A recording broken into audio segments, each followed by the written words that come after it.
Welcome to Vijaypath all exam. आज की इस क्लास में हम डिस्कस करने वाले हैं साइंस का इंपॉर्टेंट टॉपिक जो कि आपका रिलेटेड है मॉलिक्यूल से। एटम्स का टॉपिक हमने ऑलरेडी डिस्कस किया हुआ है।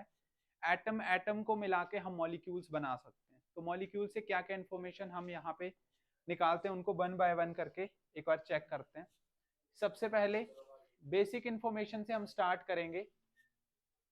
मॉलिक्यूल को अणु के नाम से भी जाना जाता है। मॉलिक्यूल को हम किस नाम से जानते हैं? अणु के नाम से भी जानते हैं। A molecule is the smallest particle in a chemical element और कंपाउंड। एक केमिकल कंपाउंड में जो सबसे छोटा पार्टिकल आपका जाना जाता है वो किस नाम से जानते हैं? हम उसको मॉलिक्यूल के नाम से जानते हैं। बेसिकली आप ये बोल सकते हैं कि जो अणु है वो परमाणुओं से मिलकर बनता है। ठीक है कि यानी कि अगर आपके पास कोई एटम है, आप किसी दूसरे एटम के साथ अगर इसको मिक्स कर दो, एटम एटम अगर आपस में मिक्स होते हैं तो वो क्या बना देते हैं? मॉलिक्यूल्स बना देते हैं। वो जो है मॉलिक्यूल्स बना देते हैं। आपके पास एक एग्जांपल दिया गया है। एग्जांपल है किसका? वाटर का। वाटर के केस में वाटर जो बनेगा वो क्या बनेगा? मॉलिक्यूल बनेगा। मॉलिक्यूल को हम क्या बोल देते हैं? अणु बोल देते हैं।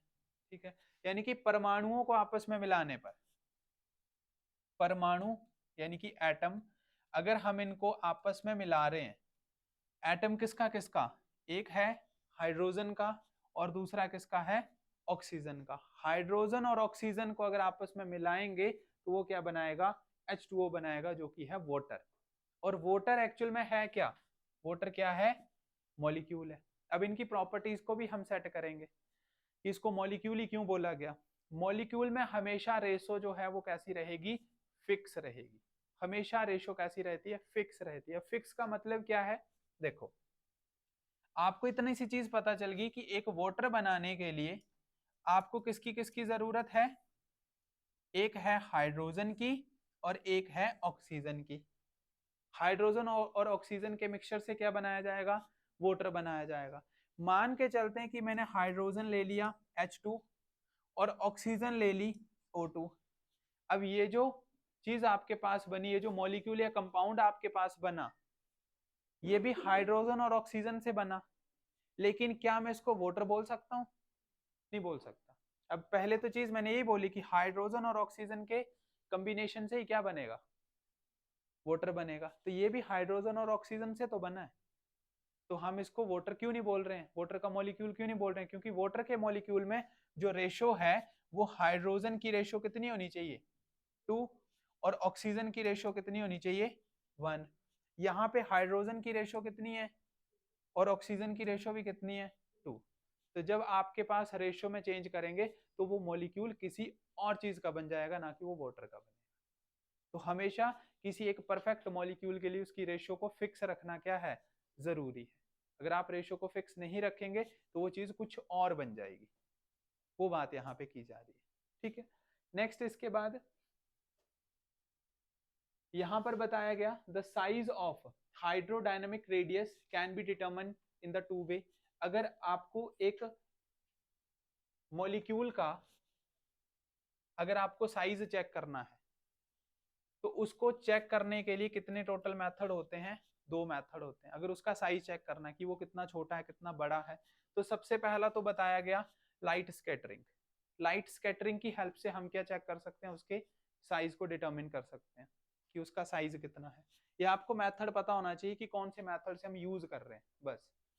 डायनेमिक लाइट स्कैटरिंग, जिसको DLS के नाम से जानते हैं, किसके लिए यूज किया जाता है? एटम के साइज को या उसकी रेडियस को मेजर करने के लिए, मॉलिक्यूल के साइज को, सॉरी। ठीक है, उसके बाद इसका यूज पूरे सैंपल का, जितना भी हमने सैंपल लिया है उसकी एवरेज शेप को मेजर करने के लिए किया जाता है। एवरेज शेप कैसी है उसकी, यानी कि आप ड्रॉप बाय ड्रॉप नहीं बता सकते। जैसे आपने अगर पानी लिया है तो उसकी शेप, उसकी पूरे के पूरे उस सैंपल की अगर शेप बतानी है तो हम किसका यूज करते हैं? DLS का यूज करते हैं, डायनामिक लाइट स्कैटरिंग। उसके साथ साथ दूसरा मेथड कौन सा हमने पढ़े? 2 मेथड है। दूसरा मेथड है हमारे पास क्रोमेटोग्राफी का। वो बेसिकली साइज एक्सक्लूशन क्रोमेटोग्राफी के नाम से जानते हैं, और इसको डिटेक्टर की फॉर्म में यूज किया जाता है। डिटेक्टर का मतलब होता है जो चीजों को क्या करे? डिटेक्ट करे, पहचाने। क्या चीज पहचाननी है उसको, रेडियस या फिर उसकी शेप। तो दो ऐसे मेथड हैं जिनकी हेल्प से हम मॉलिक्यूल की शेप या उस स्ट्रक्चर को क्या कर सकते हैं, पहचान सकते हैं। इसके बाद नेक्स्ट हम डिस्कस करेंगे मॉलिक्यूलर फॉर्मूला की। अब जब भी हम किसी चीज को बना रहे हैं तो कोई ना कोई फॉर्मूला तो बन रहा है। हमने हाइड्रोजन और ऑक्सीजन को मिक्स किया, हाइड्रोजन और अगर हमने ऑक्सीजन को मिक्स किया तो उसका क्या बना, कोई ना कोई फॉर्मूला बना, H2O। तभी आपसे फॉर्मूला पूछा जाता है कि हाँ जी बताओ वाटर का फॉर्मूला क्या है। उसके बाद एक एग्जांपल दिया गया है C6H6। अच्छा क्या चीज है ये C6H6? ये एक ऑर्गेनिक कंपाउंड है। ऑर्गेनिक कंपाउंड मतलब ऐसी चीजें जिसमें कार्बन और हाइड्रोजन आता है। हाँ ये है बेंजीन, साइंस का सबसे एक अजूबा है, ठीक है, बेंजीन अपने आप में। ठीक है, बेंजीन को हम क्या निकालेंगे, एम्पेरिकल फॉर्मूला, मॉलिक्यूलर फॉर्मूला और स्ट्रक्चर फॉर्मूला। इन तीनों चीजों में उनको डिवाइड किया जाता है। ये ऑलरेडी एनसीईआरटी की क्लास 10th या 9th में आपको दिया गया है। बट हम ये जान सकते हैं कि एम्पेरिकल फॉर्मूला, मॉलिक्यूलर फॉर्मूला और स्ट्रक्चर फॉर्मूला में डिफरेंस क्या है, उस चीज को एक बार डिस्कस कर लेते हैं।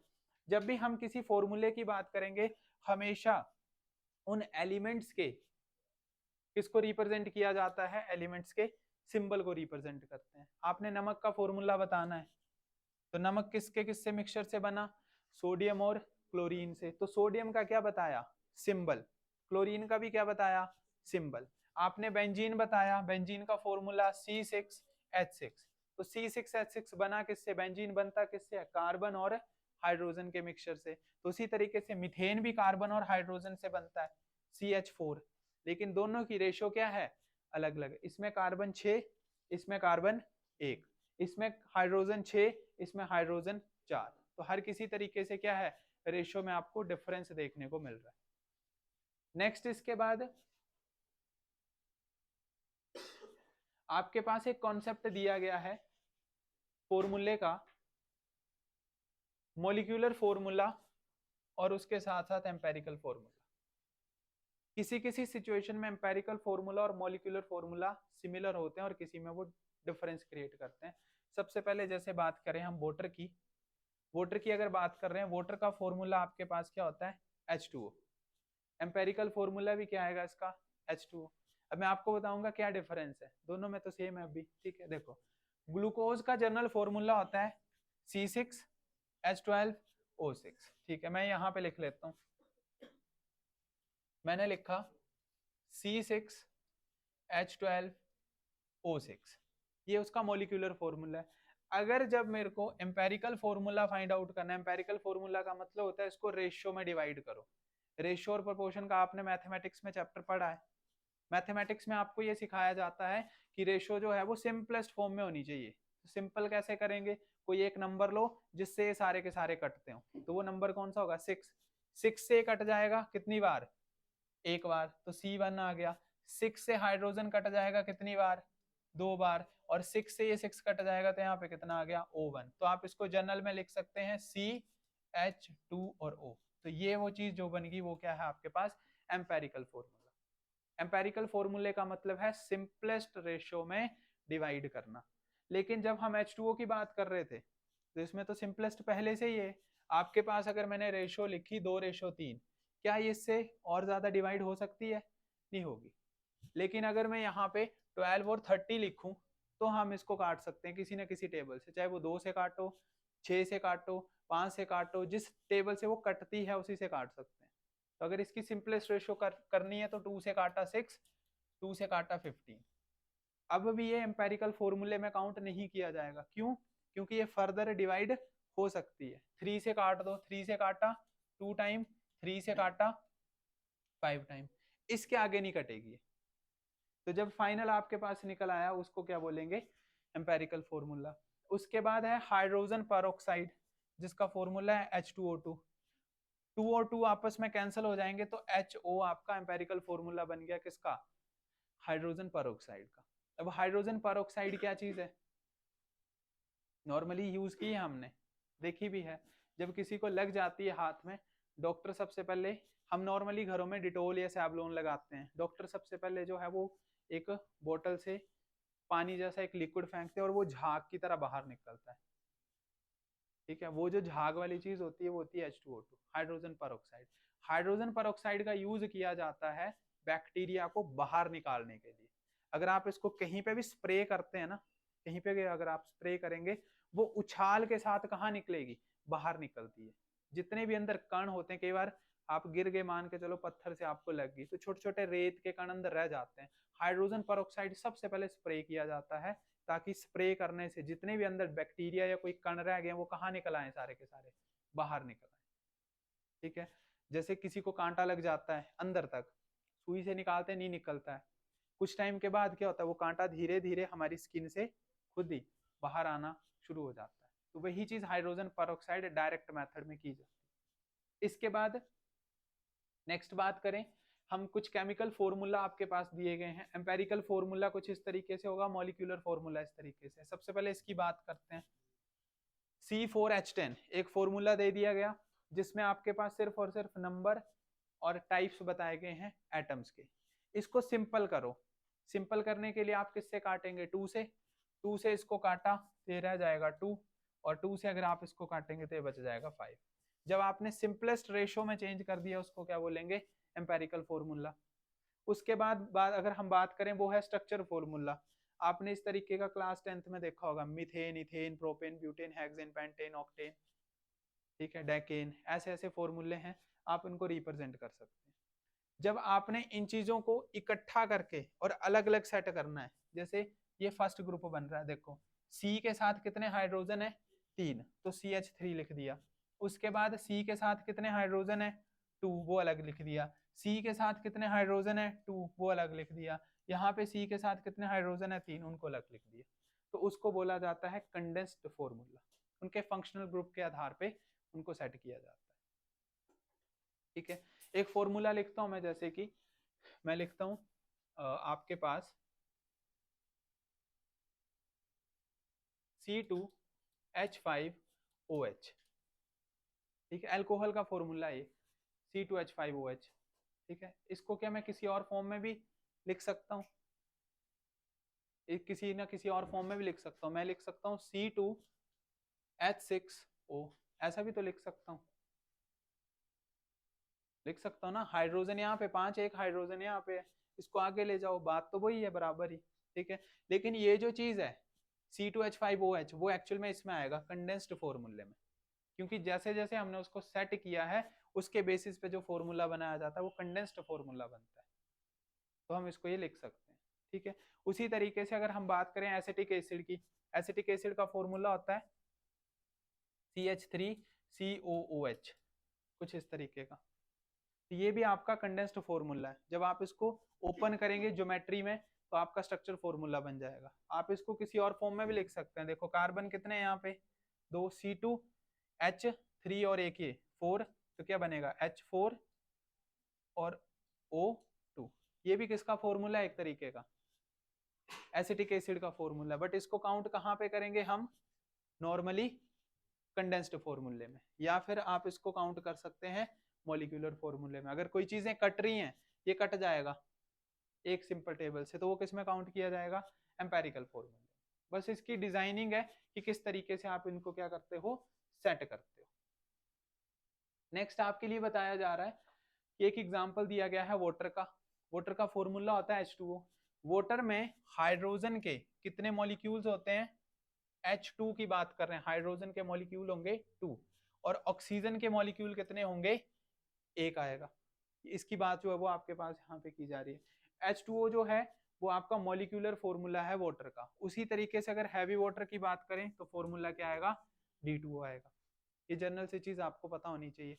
उसके साथ साथ अगर आपको वाटर का मॉलिक्यूलर मास फाइंड आउट करना है तो कैसे करेंगे, मॉलिक्यूलर मास की बात कर रहे हैं, भार की।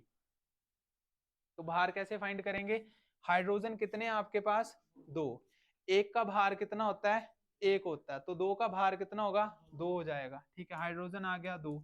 ऑक्सीजन 1 ही है, 1 का भार कितना होता है, 1 का भार, ऑक्सीजन का भार होता है आपके पास 16। ऑक्सीजन आती है 8वें नंबर पे। Hydrogen, helium, lithium, beryllium, boron, carbon, nitrogen, oxygen. Oxygen कौन से नंबर पे आ रही है, 8वें नंबर से। अब इसीलिए पीरियोडिक टेबल पता होना चाहिए, फर्स्ट 20 एलिमेंट का नॉलेज होना चाहिए, तभी आप इलेक्ट्रॉन, प्रोटॉन, न्यूट्रॉन और उसका वेट फाइंड आउट कर सकते हैं।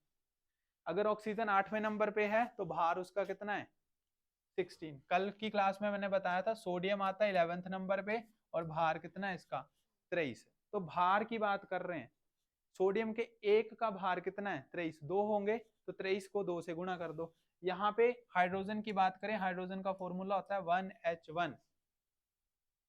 हाइड्रोजन का भार कितना है 1, लेकिन मॉलिक्यूल कितने हैं यहाँ पे 2, तो इसलिए 2 से गुणा किया, 2 इंटू 1 करेंगे तो 2 आ जाएगा। ऑक्सीजन अकेला है, ऑक्सीजन का एक का भार कितना 16, तो टोटल वेट कितना हो गया इसका 18 हो गया। तो इस तरीके से आप इसका मॉलिक्यूलर वेट भी फाइंड आउट कर सकते हैं। ये बेसिक चीजें आपको पता होनी चाहिए। नेक्स्ट इसके बाद इसकी ज्योमेट्री की बात कर रहे हैं। ज्योमेट्री जो भी है, जो इसका स्ट्रक्चरल फॉर्मूला होता है, वो बेसिकली इसकी 3 डायमेंशनल स्ट्रक्चर को रिप्रेजेंट करता है। 3 डायमेंशनल स्ट्रक्चर किस तरीके से, ये आप देखेंगे। अब यहाँ पे थोड़ा सा आपको साइंस का नॉलेज होना चाहिए। कार्बन अकेला कितने बॉन्ड बनाता है 4 बॉन्ड बनाता है, उसको 4 बॉन्ड बनाने ही पड़ेंगे। अगर वो 4 बॉन्ड नहीं बना रहा है इसका मतलब है वो फॉर्मूला क्या है रॉन्ग है, वो कभी सक्सेस नहीं हो सकता।